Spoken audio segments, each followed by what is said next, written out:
It's about time.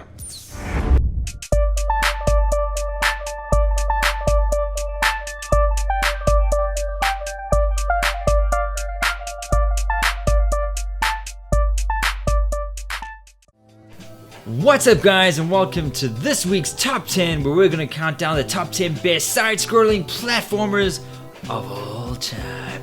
Let's kick our list off with number 10, and we have Rayman Origins.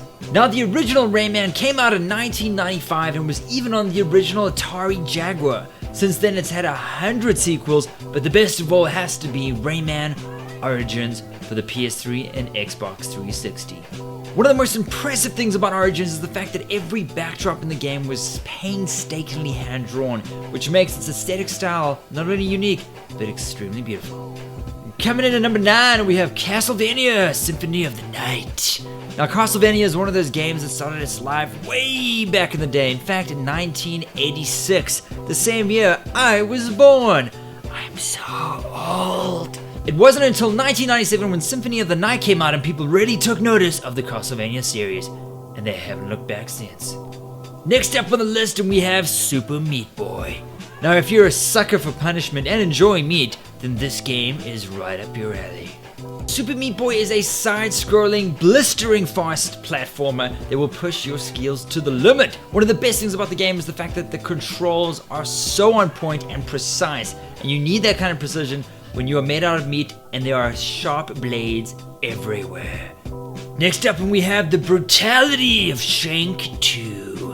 From its hilariously funny cutscenes and over-the-top violence and unique art style, SHANK 2 has to definitely be on this list. I even feel that it's the spiritual successor to Metal Slug, and that's saying a lot. I had to pause this recording just to make sure that I actually still had this game in my Steam library, and if I didn't, I was going to buy it right then and then. That's how good this game is. Now, I said that SHANK 2 is the spiritual successor to Metal Slug because there is only one Metal Slug, and that is Metal Slug! There were only two games I played in the arcades when I was a wee little impressionable lad, and it was House of the Dead and Metal Slug. And don't tell me Metal Slug is not a platformer, because it is, and if you don't think it is, then you can go and suck my Metal Slug, bro! If you do pick up this game, make sure you get the original arcade version that has the blood effect and not this crappy I just burst water from my chest crap. Next up, it's time to get the people angry with the Lost World video game. Now, this is obviously on the list because it's my personal favorite, but technically it was not the greatest side-scrolling platform at all. I just fell in love with it because I loved the movie so much, and it had the greatest ending of any game ever. It had Jeff Goldblum tell you how you should stop playing video games and go outside, like some kind of angry Goldblum-based dad. It was amazing. I mean, just take a look. Thank you for sticking with it, for not giving up. That is really something. Now, you know what you should do? Turn the thing off, for heaven's sakes, and go outside. You know, breathe the air, take a walk, call a member of the opposite sex. You know what I'm talking about. You know, you have a whole life out there. Get the stink blown off you. Just go. I will, Papa. At number 4, and it has to be Sonic the Hedgehog. The original 1991 release that came out on the Sega Genesis blew our minds because it had super hyper technology that made Sonic run super fast. Unlike the NES, which was all slow and colorless and crap.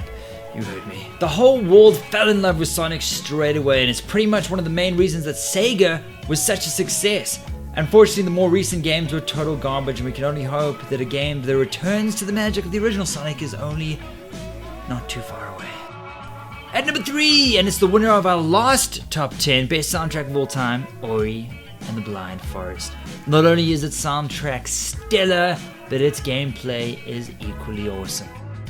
Just like Rayman Origins, Ori and the Blind Forest had all of its backdrops hand frickin' drawn. Whoever did the work, I salute you, sir, and I will begin building a shrine dedicated to you because you are amazing. Next up on the list, and it's one of the launch titles for the original PlayStation 1, ABES Odyssey. If you played this game back in the day, you'll know that you actually got it on the demo disc when you bought your PlayStation 1, and you treasured that disc more than you would so a human child. I'm just happy that they remade it with updated visuals for a new generation to enjoy on the PlayStation 4, and if you haven't got it, you gotta check it out right now. At number 1, and for fear of my very life, I had to put Super Mario Brothers on this list. But not just any Super Mario Brothers, Super Mario Brothers 3. Of course, the first game was amazing, but the first game wasn't in the most 80s badass video game movie ever, The Wizard. Take a look. It's gonna take a lot of guts. You can do it! A little magic. You're the best! And the Wizard. Fred Savage. I love you, Fred Savage! And there you have it, guys, my personal top 10 best side-scrolling platformers of all time. If you didn't agree with my list, let me know in the comments below, and catch me next week for another hot top 10 coming at your worst.